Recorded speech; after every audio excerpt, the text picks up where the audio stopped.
What do you do when life hands you a burden that you don't feel ready to carry? You must take it! You cannot offer me this ring! The illness, the breakup, the terrible boss. Frodo Baggins was about as unready as you can possibly be. A simple hobbit who was handed the Ring of Power, the heaviest burden in all of Middle-earth. See, that's the thing, life hands us these burdens, these things that we never feel ready to carry. It's so easy with like Lord of the Rings or Star Wars, like a lot of the stories we talk about here at Geeky Stoics, to just think of them as stories. But it's more than that. It's about seeing how they apply to you. I felt this, like at my very first duty assignment as an Air Force officer, I was put on the dreaded casual status. I was literally running the Snacko, the snack shop, while I was waiting for my training to begin. It was monotonous, it was boring, I was ready to get my career started, and I was just having to wait and to wait and to wait. I was impatient. I wasn't ready to deal with this obstacle that was between me and my dreams and aspirations with my Air Force career. And I didn't ask for any of it. And Frodo Baggins never asked for the ring.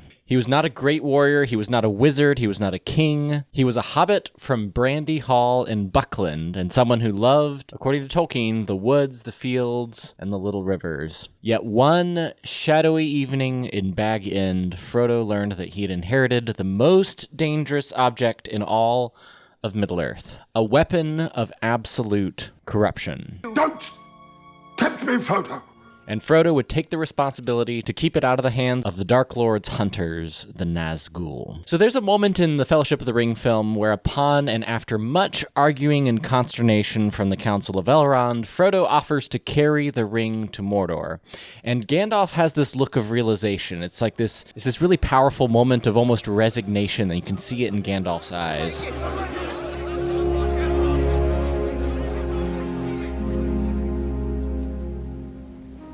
I will take the ring to Mordor. Gandalf truly appreciates the burden, where Frodo doesn't even fully understand what he's volunteering for. Later on in the Mines of Moria, Frodo confesses to Gandalf, I wish it need not have happened in my time. His voice is heavy with despair. I wish the ring had never come to me. I wish none of this had happened. This is the cry of anyone when life hands you something that you never wanted. It's the diagnosis, it's the broken relationship, it's a call to duty that we are often completely unequipped for. And Gandalf knows, and his reply is so powerful. So do all who live to see such times, but that is not for them to decide. All we have to decide is what to do with the time that is given to us. Gandalf is speaking this foundational truth. We do not get to choose our times. We do not get to choose every burden, every trial that crosses our path. But like Frodo, we are faced with a choice. We can throw up our hands, we can shrink back in resentment at the things we can't control, or we can step forward, no matter the fear, no matter the anxiety, and face the task before us. And this is where heroes are made. Not in the world that they wished that they lived in, but in the one that they've been given. So the Stoic philosopher Epictetus taught us the exact same lesson about 2,000 years before Tolkien was writing Lord of the Rings. So he opened hang on, how do you pronounce this? So he opened his Enchiridion with one of the core principles of Stoic philosophy. Some things are in our control, and some things aren't. Now, some of you guys probably know that Epictetus was actually born a slave. He was later exiled from Rome, and he taught in Greece to students who are typically preparing for lives of politics, of military service, public duty. His discourses, which were recorded by his student, Arion, not Aragorn, captured some of these longer conversations, and the Enchiridion, or handbook, essentially is what it was known as, was Epictetus' wisdom distilled into essentially a pocket guide, a philosophy for daily living. And his teachings carry this reminder. If you fixate on the fates or fortunes, you will live in chains. But if you guard your own sphere of control, you will be free no matter what storms rage on the outside. All right, real talk for a second from Riley. I'm going to dig into this a little bit more of this quote from Epictetus. And I think it's worth really breaking down because I think it contextualizes some of the philosophy behind the principles that we see in Lord of the Rings. So let's jump in. Remember then that if you suppose that things which are slavish by nature are also free, and that what belongs to others is your own, then you will be hindered.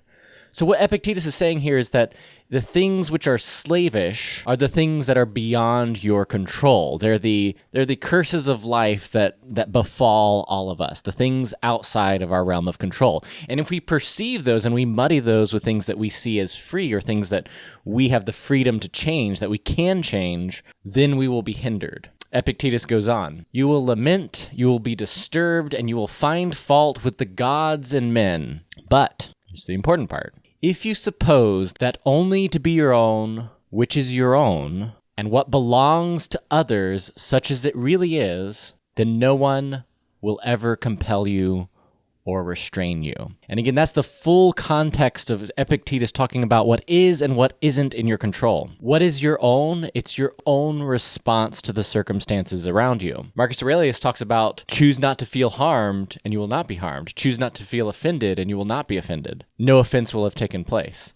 And it's such a powerful reminder of focusing on those things within our realm of control. It's cognitive behavioral therapy 101, but it's based on like ancient Western philosophy, which is so interesting because now with that context, we're going to see this all through Tolkien's work. Because like Frodo could not banish Sauron, right? He could not unmake the Ring of Power, but he could decide to take his next step down the road. He could choose to lean on his friend Sam. He could resist despair throughout his journey one day at a time, and eventually carry the ring, carry the burden all the way to Mount Doom. And so it is for us, right? Like, you may not have chosen the breakup. You may not have chosen the illness, the injustice. You did not choose your blood relatives. But like Frodo, you can choose to do with what is given. You know, Jordan Peterson also talks about this. Quite literally, Peterson describes life as suffering, but that meaning is found in the voluntary shouldering of the greatest amount of responsibility that you can bear. And that's this paradox, right? It's this, by taking on a burden that you may not have chosen, you can discover a strength and a purpose that you never even knew you had. Well, what are you leaving out if you're leaving out responsibility? And the answer might be, well, maybe you're leaving out the meaning of life. That's what it looks like to me. It's like, here you are, suffering away. What makes it worthwhile? Right?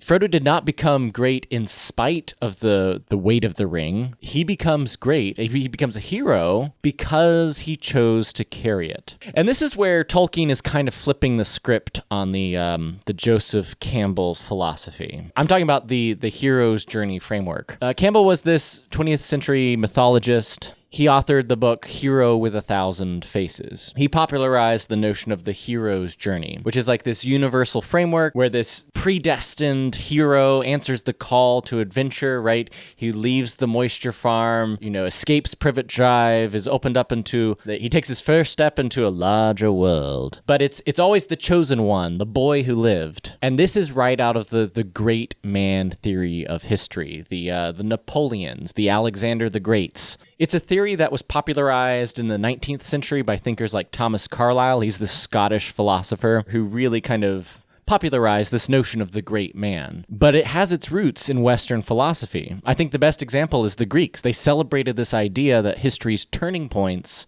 are found in the deeds of extraordinary men. And you can look no further than Homer's Iliad for the journey of Achilles and the Greeks' view of greatness coming from these conquest and oratory and political power, great heroes blessed by the gods, right? But Tolkien is kind of having none of it. Frodo is no Achilles. He's not destined for conquest. He doesn't fit the mold of the chosen one. He's not a Skywalker. His journey is reluctant. It's even accidental. Frodo's journey is kind of thrust upon him by the choices that Bilbo made in The Hobbit. And rather than returning triumphant, Frodo returns to the Shire changed and deeply wounded, never to truly experience the joy of what it is to be a hobbit. I'm not going to lie. When I was working on the notes for this video, a lot of this is coming from this book right here. It's awesome. It's called Hobbit Virtues. It's by Dr. Christopher Snyder. We just had him on the Geeky Stoics podcast, which is available on our website. I'll link it in the description below.